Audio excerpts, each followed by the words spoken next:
കൊച്ചി ധനുഷ്കോടി ദേശീയപാതയിൽ വീണ്ടും മണ്ണിടിഞ്ഞു. മൂന്നാർ ദേവികുളം റോഡിൽ ഇന്നലെ മണ്ണിടിഞ്ഞ അതേ ഭാഗത്ത് തന്നെയാണ് വീണ്ടും മണ്ണിടിഞ്ഞത്. ഗതാഗതം പൂർണ്ണമായും തടസ്സപ്പെട്ടിരിക്കുകയാണ്.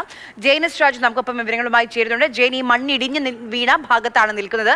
ജെയിൻ, എന്താണ് സ്ഥിതി? ഇന്നലെ ഇടിഞ്ഞ അതേ ഭാഗത്തെന്ന് പറയുമ്പോൾ മണ്ണ് മാറ്റാനുള്ളൊരു സമയം പോലും കിട്ടിക്കാണില്ല. ഇപ്പോൾ ഗതാഗതം എങ്ങനെയാണ് റീറൂട്ട് ചെയ്തിരിക്കുന്നത്?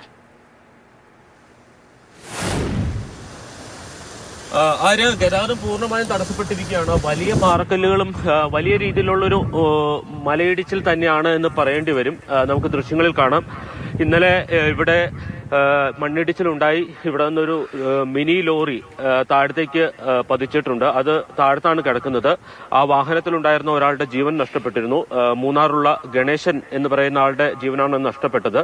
അതോടൊപ്പം തന്നെ ഈ വാഹനത്തിലുണ്ടായിരുന്ന മുരുകൻ, അദ്ദേഹത്തെ പരിക്കുകളോടെ രക്ഷപ്പെടുത്താൻ കഴിഞ്ഞിട്ടുണ്ട്. എന്തായാലും വലിയൊരു ദുരന്തമാണ് ഈ ഭാഗത്ത് ഉണ്ടായിരിക്കുന്നത്. ഈ ഭാഗം എന്ന് പറയുന്നത് 2018 പ്രളയത്തിൽ മൂന്നാർ ആർട്സ് കോളേജ് ഉൾപ്പെടെ ഇടിഞ്ഞു താഴേക്ക് പതിച്ച അതിന് സമീപത്തുള്ള ഒരു ഭാഗം തന്നെയാണ്. അതായത് മണ്ണിടിച്ചിൽ സാധ്യത നിലനിൽക്കുന്ന ഒരു മേഖലയാണ്.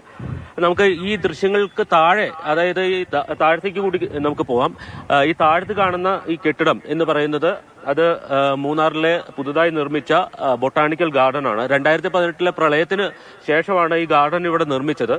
എന്തുകൊണ്ടാണ് ഈ മണ്ണിടിച്ചിൽ സാധ്യതയുള്ള ഒരു മേഖലയുടെ തൊട്ട് താഴെ ഇത്തരം ഒരു നിർമ്മാണ പ്രവൃത്തി അതും സർക്കാർ ചെലവിൽ നടത്തിയത് എന്ന സംശയം ആ ഘട്ടത്തിൽ തന്നെ ഉയർന്നിരുന്നു. ഇപ്പോൾ നമുക്ക് കാണാം, ആ ബൊട്ടാണിക്കൽ ഗാർഡന്റെ സമീപത്തേക്ക് വരെ മണ്ണിടിഞ്ഞ് ചെന്നിട്ടുണ്ട്. അവിടെ നിന്ന് അത് നീക്കം ചെയ്യുകയാണ് ചെയ്തിരിക്കുന്നത്.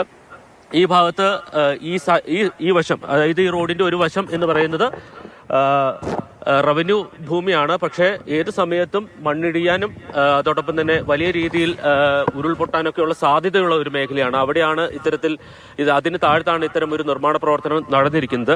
എന്തായാലും കൊച്ചി ധനുഷ്കോടി ദേശീയപാതയിൽ നിന്ന് മൂന്നാറിൽ നിന്ന് ദേവികുളം ഭാഗത്തേക്ക് ഇപ്പോൾ ദേശീയപാത വഴി പോകാൻ കഴിയില്ല.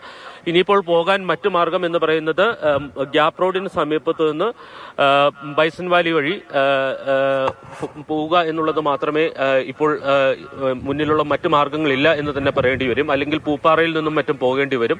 എന്തായാലും ഇപ്പോൾ ഈ മണ്ണിടിഞ്ഞു വീണിരിക്കുന്ന ഭാഗത്തുനിന്ന് മണ്ണ് നീക്കാൻ ദിവസങ്ങൾ വേണ്ടിവരും എന്നുള്ളത് തന്നെയാണ് മനസ്സിലാക്കുന്നത്. പക്ഷെ അപ്പോഴും നമുക്ക് കാണാം, വീണ്ടും മണ്ണിടിയാനുള്ള സാധ്യതയുണ്ട്. ഏത് സമയത്തും താഴേക്ക് പതിക്കാവുന്ന രീതിയിലാണ് അവിടെ മൺതിട്ട നിൽക്കുന്നത്. വിള്ളൽ രൂപപ്പെട്ടിട്ടുണ്ട്. അതുകൊണ്ട് തന്നെ വീണ്ടും മണ്ണിടിയാൻ സാധ്യതയുണ്ട്. പ്രത്യേകിച്ച് മഴ കനക്കുകയാണെങ്കിൽ. നമുക്കറിയാം, ഇന്നലെ മാത്രം ദേവികുളത്ത് ഏതാണ്ട് 150 മില്ലിമീറ്റർ മഴയാണ് പെയ്തത്. അതായത് ജില്ലയിൽ ഏറ്റവും കൂടുതൽ മഴ ലഭിച്ചത് മൂന്നാറിലും പരിസര പ്രദേശങ്ങളിലുമാണ് എന്ന് തന്നെ പറയേണ്ടി വരും. അതുകൊണ്ടാണ് ഈ മേഖലയിൽ കൂടുതൽ അപകട സാധ്യതയുള്ളത്. മൂന്നാർ ഭാഗത്ത് ഗ്യാപ് റോഡിലൂടെയുള്ള ഗതാഗതം ഈ ഭാഗത്ത് പൂർണ്ണമായും തടസ്സപ്പെട്ടിരിക്കുകയാണ്. ഇന്നലെ മണ്ണിടിഞ്ഞ് വീണ അതേ ഭാഗത്ത് തന്നെയാണ് ഇന്നും മണ്ണിടിഞ്ഞ് വീണത്. ഏറ്റവും കൂടുതൽ മഴ ലഭിച്ച സ്ഥലം ഇടുക്കി ജില്ലയിലെ മൂന്നാർ തന്നെയാണ്. നോക്കൂ, നമുക്ക് കൂടുതൽ ദൃശ്യങ്ങൾ നമ്മുടെ മുന്നിലേക്ക് വരികയാണ്. മൂന്നാറിൽ നിന്നുള്ള ദൃശ്യങ്ങളാണ്. മണ്ണിടിഞ്ഞ് വീണ് റോഡടക്കം പൊളിഞ്ഞിട്ടുണ്ട്. ഇനി മണ്ണൊക്കെ മാറ്റി ഗതാഗതം പുനഃസ്ഥാപിക്കാൻ സ്വാഭാവികമായും ഏറെ സമയമെടുക്കും. ഒന്ന് മണ്ണ് മാറ്റാൻ ശ്രമിക്കുന്നതിനിടെയാണ് ഇപ്പോൾ രണ്ടാമതും മണ്ണിടിഞ്ഞ് വീണിരിക്കുന്നത്. മൂന്നാറിലാണ് ഏറ്റവും കൂടുതൽ മഴ ലഭിച്ചിരിക്കുന്നത്. ഏറ്റവും കൂടുതൽ മഴ സംസ്ഥാനത്ത് ലഭിച്ച സ്ഥലം അത് മൂന്നാറാണ്. മഴ മാത്രമല്ല, ശക്തമായ കാറ്റും മേഖലയിൽ അനുഭവപ്പെടുന്നുണ്ട്. ഇത് ഇടുക്കി ജില്ലയിലെ വാളറ വെള്ളച്ചാട്ടത്തിന്റെ ദൃശ്യങ്ങളാണ്.